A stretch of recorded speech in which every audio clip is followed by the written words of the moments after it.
Haji khusus itu rata-rata 250 juta. Seringkali saya ketika di sana saya temukan ini jamaah dari mana itu ya. Ternyata setelah kita lihat dan kita telusuri itu jamaah furoda.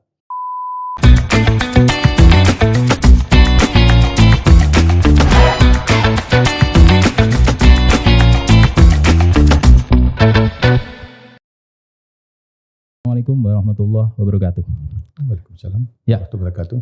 Nah, para Tribuners dan pemirsa harian Surya tercinta, senang sekali siang ini saya kedatangan tamu yang momentumnya luar biasa. Tamu yang istimewa buat saya, ini adalah musim haji, pelaksanaan ibadah haji pasca pandemi. Nah, Assalamualaikum Pak Abdul Haris Hasan. Waalaikumsalam warahmatullahi wabarakatuh, Mas Faik. Iya, senang sekali bertemu Bapak Kabid Pelaksanaan Haji dan Umroh Kemenak Jawa Timur. Nah, di depan kita ini Pak Tribuners adalah Kabid Pelaksanaan Ibadah Haji dan Umroh Kemenak Jawa Timur, Bapak Abdul Haris. Kabid penyelenggaraan. Oh, penyelenggaraan. Ya. Oke, Kabid penyelenggaraan Haji dan umroh. Baik ya. Assalamualaikum Pak. Waalaikumsalam warahmatullahi wabarakatuh. Ya, senang sekali. Ya? Sehat. Sehat. Oh, makin seger begini. Habis dari mana tadi? Dari asrama haji, habis penerimaan jamaah kloter 32 dan 33 dari Sidoarjo. Aha. Kemudian yang 33 campuran Sidoarjo, Jombang, dan Mojokerto. Oh, Alhamdulillah lancar. lancar ya. Lancar. Kita sudah di kloter berapa sekarang? Yang sudah berangkat 31 dengan jumlah jamaah 13.887. Dari total kita 16 ribuan. 16.056 dengan namanya petugasnya. Oke. Sementara kloter kita total berapa? Kloter kita 38. 38. Satu kloter dari NTT, satu kloter lagi dari Provinsi Bali. Bali. Oh. Jadi 38 kloter, sekarang sudah kloter 31. oh tinggal 7 kloter. Oh, Sudah di injury time kita ini sudah. Jadi ini hari-hari yang menguras ini juga ya, konsentrasi Iya, teman-teman betul. PPIH. Jadi tidak hanya konsentrasi juga tenaga. Oh iya betul. Bisa nggak tudir. Nah, Ya. Tapi alhamdulillah bantuan teman-teman media luar biasa sehingga tersampaikan ke masyarakat tentang banyak informasi termasuk barang bawaan. Oh iya itu dia. Jadi barang bawaan yang semula fluktuatif sekarang melandai terus. Yang kurang disiplin semakin disiplin. Hari ini dari 2 kloter hanya ada 2 tas besar yang berisi power bank. Sebenarnya bukan dilarang tetapi salah tempat. Oke. Jadi makin teredukasi, makin oleh media. disiplin. Betul. Oke. Pak Haris, kita 30 menit ke depan kita akan ngobrol lah seputar pelaksanaan ibadah haji. Nah, fenomena haji ini kan fenomena yang paling ditunggu oleh umat Islam ya. Betul. Apalagi mendekati hari-hari begini Idul Kurban identik dengan haji. Selain kawin, selain nikah. Haji ini kan apa ya? Rukun Islam kelima yang harus atau wajib kita lakukan bagi yang mampu. Yang mampu. Mampu duit, mampu waktu, mampu kesehatan. Betul. Nah, kita akan kupas tuntas, kita akan kaji lebih dalam ya. Ternyata masa antrian haji itu masih menjadi masalah yang cukup pelik ya. Betul.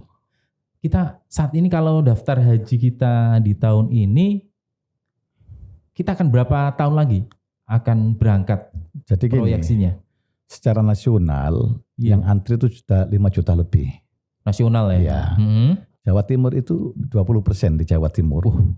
Dari 5 juta 20%-nya Jawa Timur itu 1.085.000 sekian. Wow, 1,8 jutaan di detik di saat ini ya? Bukan 1,8, 1.085.000. Oh, 1.085.000. Iya, jadi 1,08. Ya.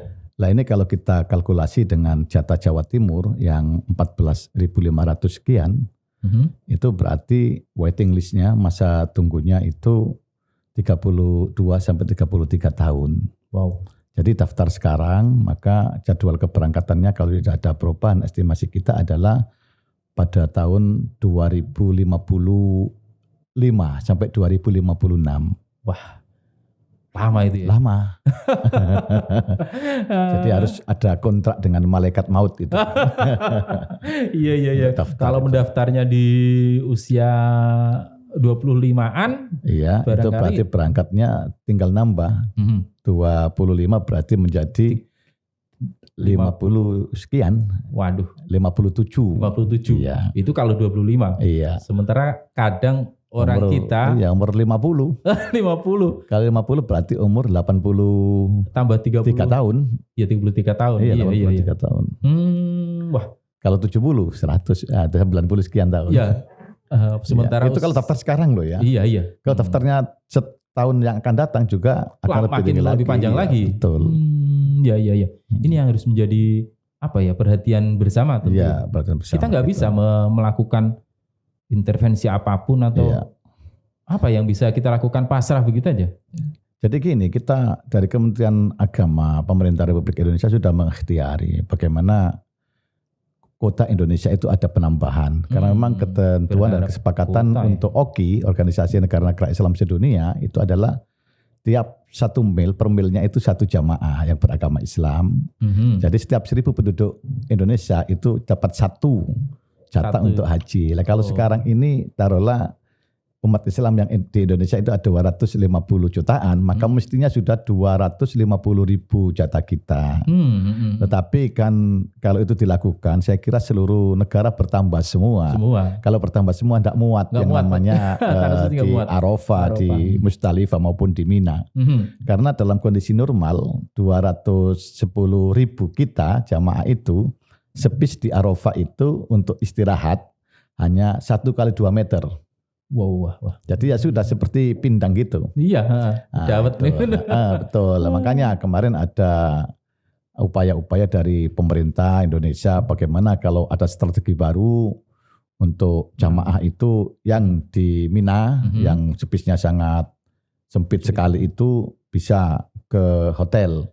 Lah kemarin kan permasalahannya kalau di hotel itu distribusi catering itu sangat masakot, sangat sulit. Iya. Lah sehingga ada usulan dari Rakernas kemarin itu disiapkan makanan cepat saji di hotel-hotel itu sehingga jamaah tidak terkonsentrasi di Mina, tetapi yang dekat hotelnya dengan Mina, wilayah seperti Azizia itu bisa kembali ke hotel. Baik, itu rancangan-rancangan yang insya Allah akan diusulkan oleh pemerintah. Nah, kembali ke tadi ya, kuota dan kemudian masa tunggu, waiting list, kemudian yang cukup lama begitu. Ini umat Islam kita apatis nggak, maksudnya? Aduh, mendingan nggak usah aja atau apa yang harus kita lakukan ya? Memang kemarin kami sempat memberi materi dalam salah satu pertemuan, ada beberapa tokoh yang mengusulkan moratorium sajalah untuk haji ini. Artinya dihentikan. Stop dulu pendaftaran haji sampai pada saat yang memungkinkan. Nah itu tentu perlu ada kajian-kajian yang mendalam baik dari sisi akademis maupun dari sisi praktis maupun dari sisi pelaksanaan. Karena kalau itu dilakukan maka pada saatnya akan terjadi chaos chaos di mana ketika dibuka masyarakat yang nunggu lama dan disitulah akan terjadi rebutan pendaftaran dan luar biasa. Jadi problem-problem yang luar biasa, belum lagi langkah-langkah yang tidak bertanggung jawab. Kemudian ada deal-deal dari pihak-pihak tertentu, pokoknya sampai didahulukan untuk daftar itu sudah. Itu yang jadi pertimbangan. Konsekuensinya ke sana konsekuensinya ke sana. Jadi barat keran ditutup, kemudian dia tersumbat. Betul, dengan begitu buka bisa jebol itu. Iya. Jadi yang saat ini memang harus menunggu itu ya. Terus tahun per tahun kita menunggu kuota gitu. Kuota seluruh Indonesia saat ini kan memang kalau pasca ini dibatasi. Kalau reguler begitu sebelum pandemi. Kalau sebelum pandemi itu 210.000. 210.000. Iya, dulu pernah ada tambahan 20.000, jadi 230.000. Itu cukup membantu mengurangi antrian walaupun tidak terlalu signifikan juga ya. Dan sekarang ini kan dapat 100.051 jamaah untuk Indonesia, artinya ada pengurangan sekitar 54 sampai 55%. Tentu akan berdampak ke Jawa Timur. Ke Jawa, seluruh Indonesia berdampak ada penambahan waiting list masa tunggu. Oh iya, betul. Iya. Nah, sementara yang berangkat sekarang ini adalah mereka yang 2 tahun ditunda tahun lalu. Betul, 2 tahun ditunda. Karena ada pandemi COVID-19 itu. Artinya masa tunggunya molor lagi 2 tahun. Molor lagi 2 tahun. Bagi yang ditambah lagi ada pengurangan 54 sampai 50%. Sehingga Ada yang 2,5 tahun atau 2-3 tahun lagi menunggunya tambahnya itu. Ya. Sementara Jawa Timur tiap tahun sekitar 30-an ribu. 34.500 sekian. Ya. Nah, sementara di masa pandemi yang kemarin, yang saat ini Jawa Timur hanya dapat 15.956. 15. Enggak, itu jamaahnya. Jamaahnya itu dapat 15.956. Kemudian ditambah petugas dan PHD, petugas haji daerah, itu jumlahnya menjadi 16.048. Oh, gitu. Ya. Dari 34 ribuan sekarang tinggal 16 ribuan. Ya, berarti kan 45%. Iya. Oh, nah sementara yang dulu, sebenarnya 2000 ini yang 2020 ya mestinya yang berangkat sekarang ini. Yang berangkat sekarang ini adalah yang direncanakan berangkat tahun 2020. Nah, ini kan ada waktu 2 tahun. Ya. Nah, untuk menyeleksi 45% itu 2020 gimana ceritanya? Bisa sekarang? Tinggalan aja. Kemarin memang ada, ini kan memang apa namanya ya, ada ketentuan dari Arab Saudi. Jadi tidak langsung cut off. Tapi ada apa namanya ketentuan-ketentuan. Yang pertama adalah usia, batasan usia. Jadi usia di 65 tahun ke atas nggak bisa. 65 tahun masih bisa. Jadi yang kelahiran tanggal 1 Juli 1957 bisa. Tapi di bawah itu 30 Juni 1957 ke bawah enggak bisa. Dan di atas 65 tahun. Itu adalah penyaringan pertama. Kemudian yang kedua itu ditentukan oleh nomor porsi. Nomor porsi tertinggi itu yang kemudian yang mendekati ya. Yang terendah bukan yang tertinggi, yang terendah itu yang menjadi prioritas berangkat. Iya, nomor 1, 2, 3, kemudian yang ke bawahnya sampai yang ke 16.048 itu yang ter-cut off. Jadi 16.000 ke bawah. Itu secara sistem ya? Iya, secara sistem. Nah, tadi kembali ke kita berangkat sekarang, kalau mendaftar sekarang 33 tahun kemudian. Iya. Ini mudah-mudahan umat Islam semuanya bisa bersabar. Iya.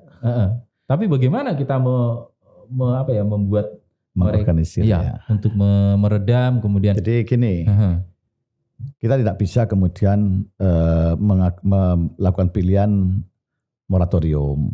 Karena tadi dengan pertimbangan-pertimbangan yang lain tentu dengan membutuhkan kajian-kajian yang mendalam dari berbagai pihak. Karena tetap itu dilakukan, pemerintah kemudian merubah Undang-Undang Nomor 13 Tahun 2008 tentang penyelenggaraan ibadah haji dan umroh menjadi Undang-Undang Nomor 8 Tahun 2019.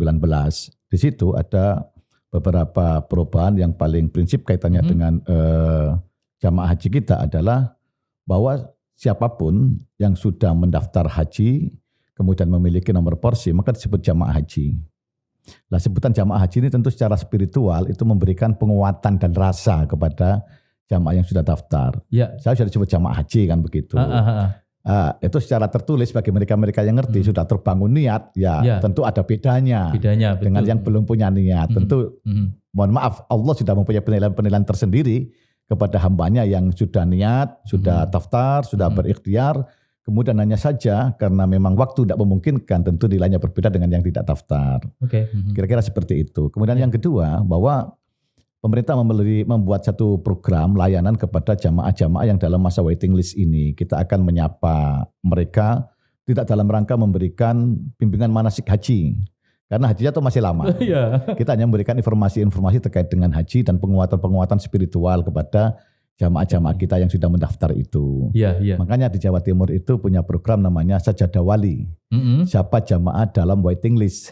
Nah itu kita akan membuat perangkat yang bisa kita gunakan untuk menyapa jamaah-jamaah yang jumlahnya 1.085.000 itu memperoleh informasi dan semangat untuk melaksanakan kehidupan yang berkaitan dengan nilai-nilai spiritual walaupun tidak dalam rangka berangkat haji tetapi semangat menyambut datangnya masa keberangkatan itu. Cek ayem. Samping ayem kan ada semacam jiwa rasa ya. Bangun itu yang agak sulit bangun itu juga makin terus terjaga. Betul. Kone panik jadi penyakit. Bukan, jadi kita perkuatkan. Jadi untung jenengan sudah daftar. lumayan sudah daftar, sementara yang lain belum daftar sama sekali. Nah, seandainya suatu saat kau dipanggil di hadapan Allah itu sudah ada bukti tertulis. ya, bahwa kita sudah niat, sudah mendaftar, hanya saja karena memang kesempatan. Ya, iya, saya kira hanya kesempatan saja. Saya kira sekarang istitoah itu tidak syarat utama, tetapi di samping istitoah ada kesempatan. Iya. Walaupun istitoah tapi gak ada kesempatan, nggak bisa berangkat. Iya, makanya harus padu antara kesempatan dan istitoah itu. Iya. Ya, kesiapan fisik, mental dan kesempatan. Iya. Kalau dulu kan nggak, sekarang masuk kesempatan itu. Iya, kesempatan tapi terkait dengan porsi. Iya, makanya. Oke. Nah, kalau itu yang sudah daftar artinya sudah tercatat dan itu niat Allah sudah dicatat betul ya. Iya, betul. Tapi nuansa kita sosial itu juga mempengaruhi. Iya. Kalau nggak kesana nggak disebut, nggak ada haji ya. Nggak disebut haji. Jadi satu orang yang sudah daftar kan sudah ada niat. Katanya niatul mukmin khairun min amalihi, bahwa sesungguhnya orang mukmin itu lebih baik daripada amaliyahnya. Iya. Jadi apa namanya? Sudah ada bukti-bukti nyata. Baik di dirinya, di keluarganya, secara finansial sudah mengeluarkan.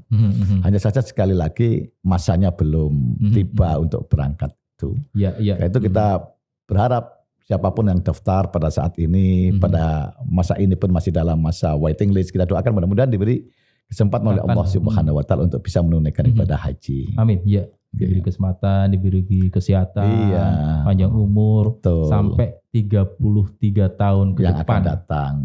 Amin. Saya khawatir setelah saya menyampaikan materi ini banyak yang daftar ini kan berarti tambah lagi. Iya, tambah lagi kan. Iya.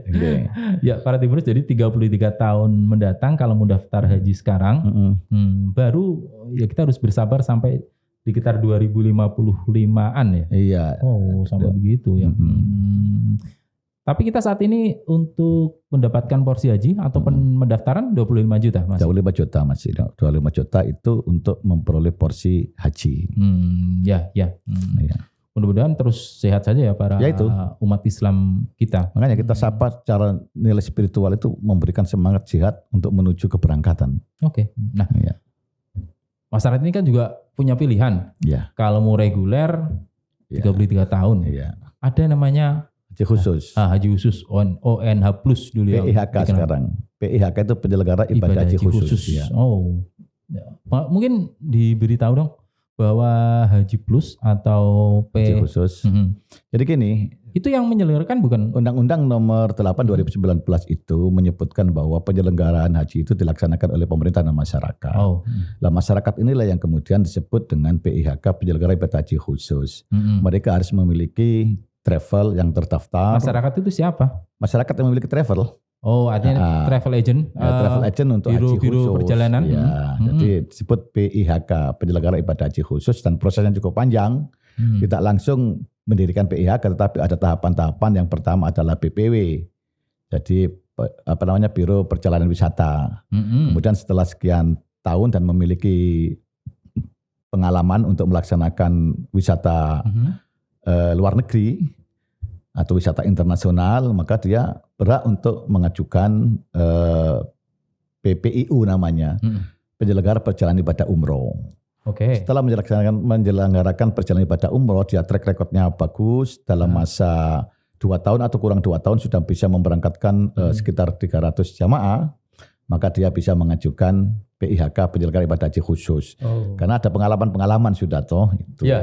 Nah itulah kemudian mereka memiliki kemampuan, diharapkan memiliki kemampuan. Dan ini sekaligus informasi kepada masyarakat bahwa yang menyelenggarakan haji non-reguler itu ya hanya PIHK, penyelenggara haji khusus yang sudah disahkan oleh pemerintah, dalam hal ini Kementerian Agama, dan bisa memberangkatkan. Dan insya Allah kalau sudah PIHK itu salah satu kategori persyaratannya adalah betul penyelenggaranya. Jadi ada 5 pasti ya, pasti umroh maupun pasti haji khusus, yaitu 1 pasti travelnya punya izin untuk melaksanakan umroh atau haji khusus. Kemudian yang kedua pasti keberangkatannya dan maskapainya. Kemudian pasti jadwal dan layanannya. Kemudian pasti penvisaannya. Kemudian pasti jadwal dan kesiapan akomodasi, transportasi dan catering yang ada di sana. Jadi itulah disebut dengan 5 pasti, baik itu 5 pasti umroh maupun 5 pasti haji khusus. Oh. Itu. Nah, kalau reguler itu kita perlu 33 tahun, kalau haji khusus Haji khusus berapa ya? sekitar 8 sampai 9 tahun. Oh, jadi 8 daftar sampai 9 sekarang tahun. ya. Mereka haji khusus itu dapat jatah berdasarkan undang-undang regulasi yang ada itu 8% dari jumlah haji reguler. Kalau haji reguler ini 200.000, maka dia mendapatkan sekitar 14.000 sekian. Tuh. Ya, Iya. 14.000 itu nanti akan dibagi. 16, ya sekitar itu ya 8% lah. Ya. Kalau Jatim berapa? Itu nasional. Nasional. Ya. Terus nasional. terdistribusinya di setiap daerah dibagi rata atau gimana? Bukan. Itu kalau itu dibagi secara nasional, tidak dibagi per provinsi. Oh gitu. Karena haji khusus itu jamaah-jamaah kita banyak yang orang Jawa Timur ngambilnya di Jakarta. Oh benar. Iya, jadi nasional, tidak terbatas seperti haji reguler. Haji reguler sendiri juga berbeda. Ada yang kotanya berdasarkan provinsi, ada yang kotanya berdasarkan kabupaten kota. Ya, kita tegaskan kembali ya, ini sebagai informasi Pak Kabid bahwa kalau haji khusus itu memerlukan waktu 8 tahun, 9 tahun, ya. 8 tahunan. Ya. Kalau haji reguler 32 tahun, 33 tahun. Ya. Tinggal milih yang mana. Ya. Tentu ini menjadi pilihan. Tentu lebih Tetapi mahal, juga ada, ya betul. Jadi pilihan itu punya kompensasi. Iya. Jadi kalau ingin cepat, kompensasinya cukup lumayan. Jadi kalau haji reguler itu daftarnya 25 juta. Ya, kalau ini itu, daftarnya berapa? 80 juta? Kalau itu ONH plus itu sekitar, saya agak lupa ya, sekitar 75-an. Ya betul, sekitar 80 juta. Iya. Nah sementara untuk apa namanya itu menggunakan standar US dollar. Ya benar, standarnya standar. Tapi di kisarannya sekian itu rupiahnya itu. Kalau haji tadi berapa total biaya? 25 juta. Kalau total biaya yang kalau kita rata-rata saja. Kalau yang haji khusus itu rata-rata 250 juta. Wow. Itu. Berarti seperempat. Ya kalau kita kan taruhlah kemarin kan 40 juta lah, 42 juta. 42 juta berarti ya 1/5 atau 1/4. Ya. Jadi sekitar 250 jutaan itu untuk haji plus ya. Ya, tapi orang kan bilang enakan haji plus. Tapi orang bilang juga enakan haji reguler. Karena haji reguler itu masa waktunya 41 hari. Oh iya. Haji plus itu 23 sampai 26 hari. Ya budale buri pulangi di sini. Tapi pesawat jadi satu dengan beda lain ya? Beda. Jadi pesawat keberangkatannya beda, kemudian layanan akomodasi penginapan juga beda. Iya. Jadi kalau sekarang haji plus posisi masih di tanah air, masih tanah air. Nanti ini masih menunggu proses penvisaan. Kemudian keberangkatannya rata-rata di atas tanggal 30 Juni. 30 Juni. Iya, rata-rata di 30 Juni pemberangkatannya. Hamin 3 setelah close date-nya penerbangan di Arab Saudi. Oh iya. Karena tanggal 3 jam 00 itu sudah close untuk penerbangan di Arab Saudi. Penerbangan yang haji reguler ini. Ya, tapi ini berdasarkan taklimatul hajj, ketentuan Arab Saudi. Tapi kan bisa saja aturan-aturan itu kemudian ada perubahan karena memang ada keterbatasan sistem, ada perubahan kebijakan sehingga yang semestinya tanggal 300 itu sudah close, kemudian bisa saja ada yang perjalanan karena memang ada beberapa ya. Kita ini kan luar biasa. Jadi saya bilang haji ini sesuatu yang menggembirakan toh, tetapi di situ ada titik krusial. Titik krusial itu adalah satu pembatasan jamaah, pembatasan usia, dan yang lebih menjadi pemikiran kita adalah kita kerja di injury time. Iya. Pelunasan haji itu tanggal 9 sampai tanggal 20 Mei. Tanggal 3 kita sudah menerima jamaah di asrama haji. Hanya ada waktu sekitar 14 hari itu. Iya. Ini kan luar biasa. Jadi kita ini berlari bersamaan dengan dokumen untuk jamaah. Kita sudah mempersiapkan jamaah, sekaligus kita juga mengurusi dokumen jamaah. Apakah itu pramanifest, kemudian pramanifest itu kan penyusunan daftar jamaah untuk mendapatkan visa ya. Dan mendapatkan manifest. Visa juga berproses kan. Jadi ketika visa berproses gitu kita juga melampirkan namanya paspor. Paspor itu kadang ada yang sekali jadi ada yang iya, ada yang ini, ada yang sudah jadi, tetapi di situ ada namanya yang berbeda dengan KTP-nya. Itu. Betul. Kemudian kita juga harus menyiapkan dan mengkomunikasikan antara paspor untuk terbitnya visa itu dengan sertifikat COVID-19. Oh ini dia. Jadi ini langkah-langkah luar biasa. Teman-teman saya kira kerjanya 24 jam non-stop itu. Aplikasi teman-teman ya. Betul. Jadi untuk mengupdate, mendownload, kemudian menginput semua data dokumen jamaah. Nah ini se-Jawa Timur, kalau yang di kota-kota nggak begitu masalah, tapi daerah-daerah yang jamaahnya di atas gunung, itu kita minta lembar sertifikat COVID-19 ya itu dilampirkan, nggak bisa, bayi pun nggak bisa. Iya, harus bisa.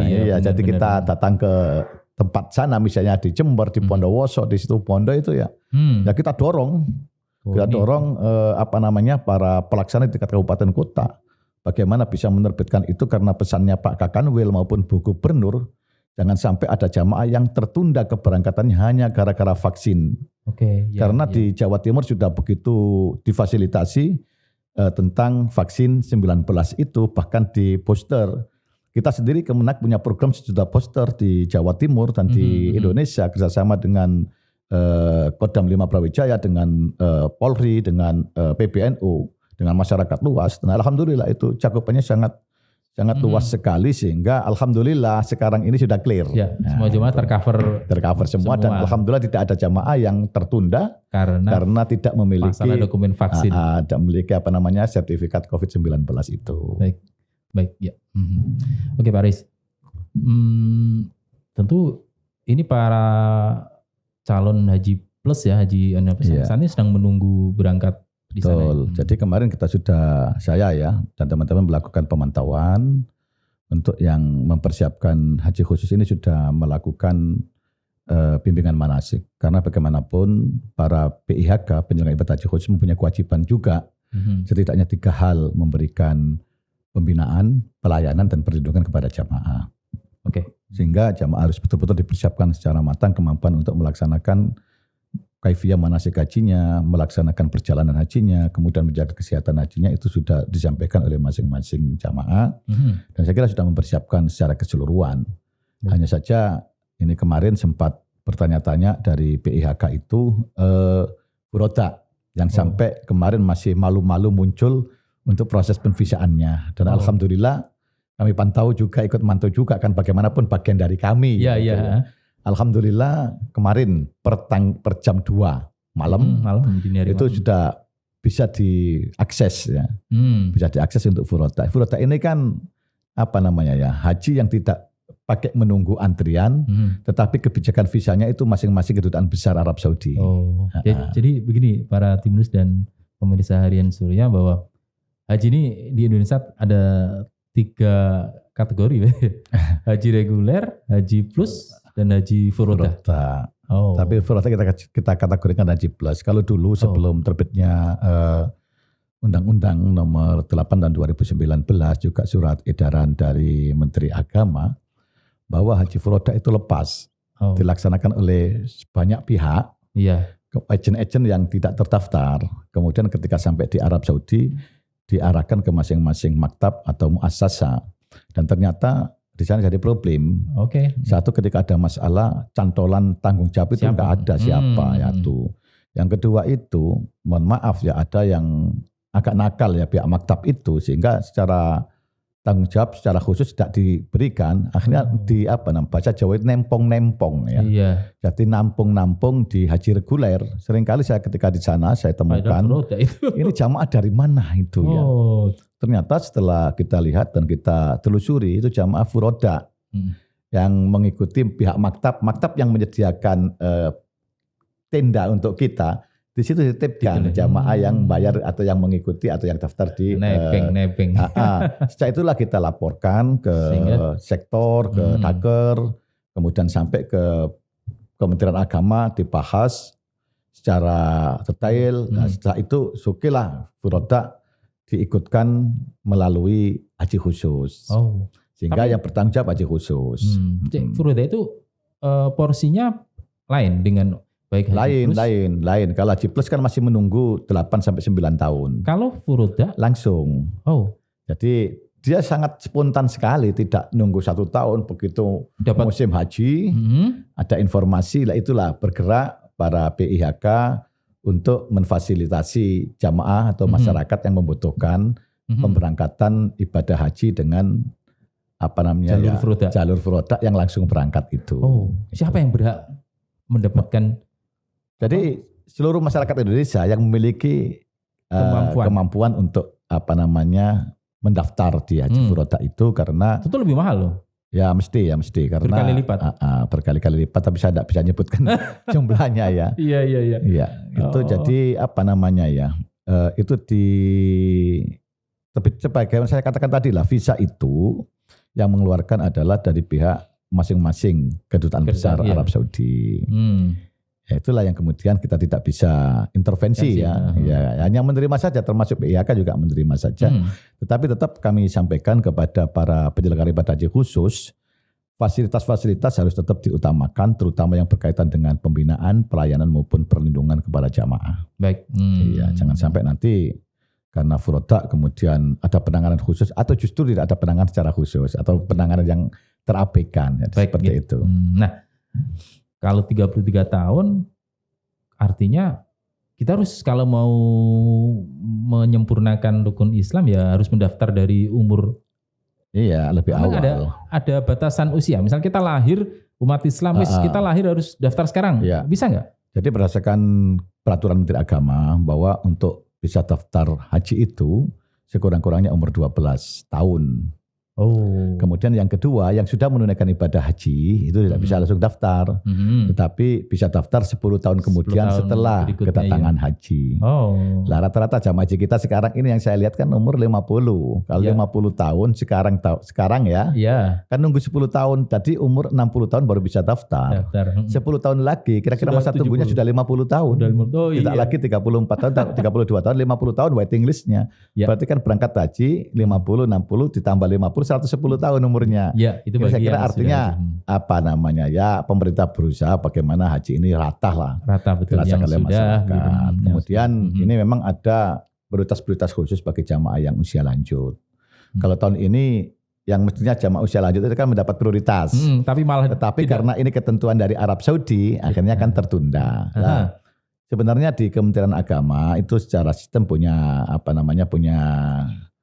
layanan jamaah yang khusus usia lanjut itu diprioritaskan.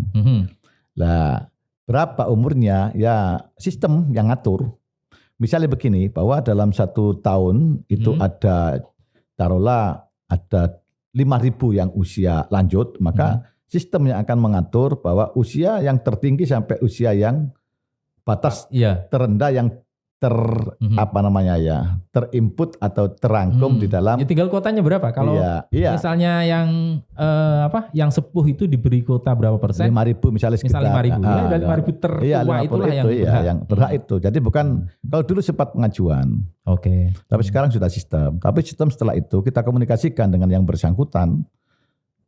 Siap enggak di dalam melaksanakan haji dalam usia lanjut ini. Kemudian kita telaah, punya pendamping enggak? Itu khawatir usia lanjut kemudian pendampingnya nggak ada. Pendamping itu adalah yang ikut haji tentu. Iya ikut haji lah. Ikut haji itu yang pendamping itu kalau dulu 3 tahun baru bisa, sekarang 5 tahun baru bisa mendampingi jamaah. Ini kan ada pendamping penggabungan ya. Ada suami menggabung istri, ada anak mendampingi orang tua yang sudah sepuh itu. Oh itu masih berlaku? Masih berlaku, itu kan untuk kemaslahatan bersama sebenarnya. Kemaslahatan bersama.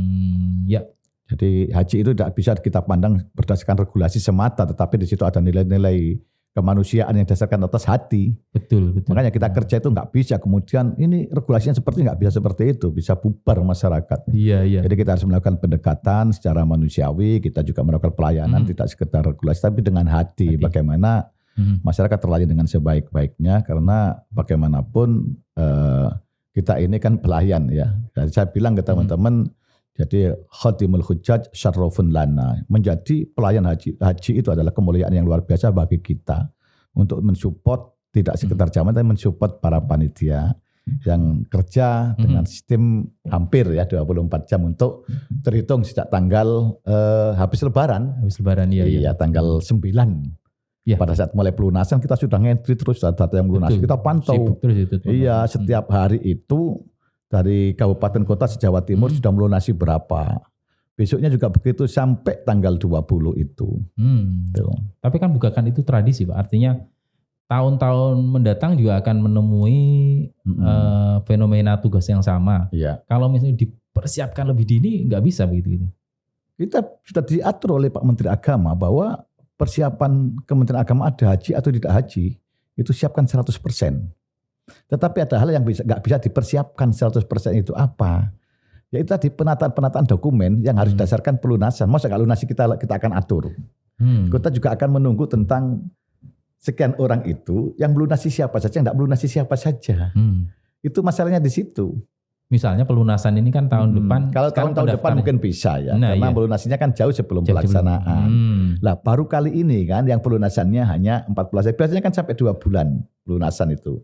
3 bulan. Persiapannya itu 7 bulan untuk haji itu. Lah ini loh kita dapat kuota haji berapa Ramadan. Iya itu baru ada kepastian kuota haji. Jadi itulah yang menyebabkan kita. Tapi sampai keteteran lah teman-teman, nggak sampai keteteran nih. Enggak alhamdulillah. Artinya begini, dengan jumlah itu, dengan kesigapan kita semua, walaupun ada titik krusial yang harus dilakukan oleh teman-teman ya, diantaranya ya jangan sampai ada salah nama, jangan sampai tertukar nama, jangan sampai ada yang tidak ikut di dalam penyusunan peraman.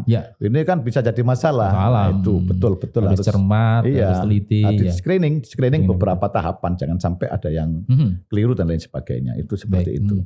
Oke, para Tribuners, jadi kalau 33 tahun menunggu, bagi yang punya niat anak kita yang pingin naik haji, minimal ya harus usia 12 tahun baru minimal, boleh didaftarkan.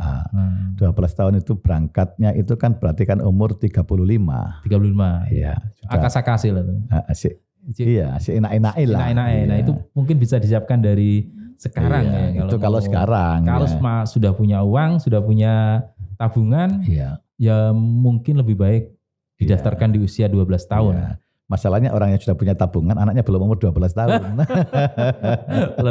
Ya itu disitulah kemudian, ya keadilannya disitulah. Jadi yang belum mengumpulkan dulu, yang sudah mengumpulkan nunggu dulu usia anaknya 12 tahun. Ya benar-benar. Tapi bisa disiapkan dari sekarang. Iya betul. Iya. Oh, gimana kabar haji di Tanah Suci saat ini? Jamaah kita sehat? Alhamdulillah, berdasarkan informasi jamaah kita sudah berangkat 13.887. Kemudian kemarin ada berita duka tanggal 13 Juni. Itu ada jamaah kita yang wafat dari Lamongan. Kemudian tanggal 23 ada satu lagi yang wafat. Tanggal 24 ada 2 orang yang wafat. Nah ini kami sampaikan bahwa rata-rata yang wafat itu karena faktor serangan jantung dan sesak nafas. Jadi ini kami himbau terus kepada masyarakat melalui para petugas kloter, baik dari ketua kloter, tim pembimbing maupun tim kesehatan, untuk selalu menginformasikan, mensupport jamaah untuk betul-betul menjaga kesehatan. Karena kondisi di sana di samping panas juga kelembapannya sangat rendah, ya banyak minum, kemudian tidak keluar kecuali hal-hal yang penting. Kemudian ketika beribadah di Masjidil Haram, ketika panas menyengat, ditunda dulu kepulangannya. Kalau perlu sampai asar, sampai maghrib itu di sana bawa air minum. Di sana kan Zam-Zam kan sudah hampir di tepi-tepi jamaah itu kan ada air Zam-Zam yang disiapkan oleh bahasa kita takmir masjid lah, disiapkan oleh Kerajaan Arab Saudi yang bisa diakses. Jadi itu kan air Zam-Zam kan di samping menghilangkan dahaga juga mampu mengenyangkan. Yaitu dimanfaatkan secara maksimal. Itu kita support terus jamaah itu untuk betul-betul mempersiapkan diri dan mampu menghadapi cuaca yang begitu ekstrim dan luar biasa dengan informasi-informasi itu. Dan kita juga memperoleh informasi bahwa panitia penyelenggara ibadah haji Arab Saudi itu sudah memberikan beberapa pengumuman melalui pamflet-pamflet di dalam lift. Itu setiap jamaah yang keluar masuk lift, naik turun tangga itu bisa membaca informasi-informasi itu. Sudah disebar semua sekarang. Iya, sudah disebar semua. Di samping diingatkan di hotel melalui loudspeakernya, jamaah untuk selalu menjaga kesehatan dan aktif petugas-petugas kesehatan yang ada di sana untuk memeriksa jamaah. Hotel kita di Jawa Timur dengan jarak itu berapa? Sekitar 2,5 km karena Paling- Jawa Timur itu termasuk berarti tempat yang menjadi idaman jamaah internasional ya, berada di Makhbas Jin. Saya kira itu ada 3 hotel kalau nggak Jawa Timur itu, yang satu di Arkan Baga, kemudian di Ummul Qura, kemudian di kalau nggak salah Al Asil ya. Di sana hampir satu kompleks. Begitu keluar di depan itu sudah terminal yang mengantar jamaah ke Masjidil Haram. Jadi strategis sekali. Tetap saya mengimbau jamaah untuk hati-hati karena saat ini informasinya terowongan yang biasa digunakan nyebrang jamaah dari Hotel Arkan Baga dan Ummul Qura itu sedang direhab, direnov, sehingga jamaah lewat atas, dan di atas sudah dipersiapkan PPIH Arab Saudi untuk mengatur atau membantu jamaah dalam menyeberang lalu lalang ya betul. Sana kan kenceng-kenceng kalau kebetulan jalan di tikungan pas setelah terowongan, kalau tidak betul-betul hati-hati ya dikhawatirkan terjadi musibah. Ya mudah-mudahan terjadi, dan itu saya kira sudah diinformasikan ke jamaah, ke panitia, atau bahkan mungkin juga ke masyarakat yang menggunakan jalur itu. Ya, ini kan berarti tanggal 8-9 Dzulhijjah ini kan relatif paling masa-masa yang ditunggu ya. Ya, betul. Apa yang perlu dipersiapkan bagi jamaah kita di masa-masa krusial ini? Di masa-masa krusial itu jamaah kita sudah informasikan, dan panitia di sana sudah menyetop bis yang menuju Masjidil Haram. Artinya tanggal 5 itu jamaah sudah diharapkan ya konsentrasi di masing-masing hotel, masing-masing maktab untuk mempersiapkan diri menghadapi inti haji, yaitu Qufdi Arafah. Karena itu yang di hotel dipersiapkan, bahkan dari sisi yang kecil ya, makan itu kerajaan Arab Saudi sudah ada ditemukan yang namanya cabai. Jadi kalau beli makan di luar sudah enggak tersedia cabai atau sambal itu. Sudah tidak ada cabai sambal. Itu kenapa? Dalam rangka ya biar masyarakat tidak sampai diare. Diare. Ya. Cuman kadang-kadang masyarakat kita tidak memahami itu sehingga masih menggunakan sambal dan lain sebagainya. Jadi di catering enggak ada sambelnya. Nah, kadang-kadang kan hambar kalau masyarakat kita. Iya, sudah terbiasa. Nah, karena itu setiap tanggal 5 Dzulhijjah itu sudah di stop untuk bis sholawat yang menuju Masjidil Haram. Itu diharapkan masyarakat konsentrasi penuh di maktab masing-masing, di hotel masing-masing. Biasanya untuk melakukan pendalaman-pendalaman, pengajian-pengajian, majelis-majelis taklim, dan juga istighosah atau doa-doa bersama dalam rangka menghadapi inti haji, yaitu tanggal 8-9 itu. Jadi itu. Ya, mudah-mudahan kita doakan para jamaah haji kita semuanya, Jawa Timur terutama, sehat walafiat, selamat kembali ke kampung halaman, ke tanah air. Ya. Baik, terima kasih sekali Pak Abdul Haris. Ya, senang sekali sudah menemani para Tribunus dan pemirsa harian Surya. Terima kasih, sampai ketemu di episode obrolan berikutnya. Sukses selalu untuk Pak Haris. Terima kasih Mas. Jadi saya terima kasih kepada semua media, khususnya Tribun Surya yang saat ini telah memfasilitasi kami untuk melakukan edukasi kepada masyarakat. Baik. Dan insya Allah ini sampailah kepada masyarakat. Baik. Terima kasih sekali. Sama-sama Mas. Assalamualaikum warahmatullahi wabarakatuh. Waalaikumsalam warahmatullahi wabarakatuh.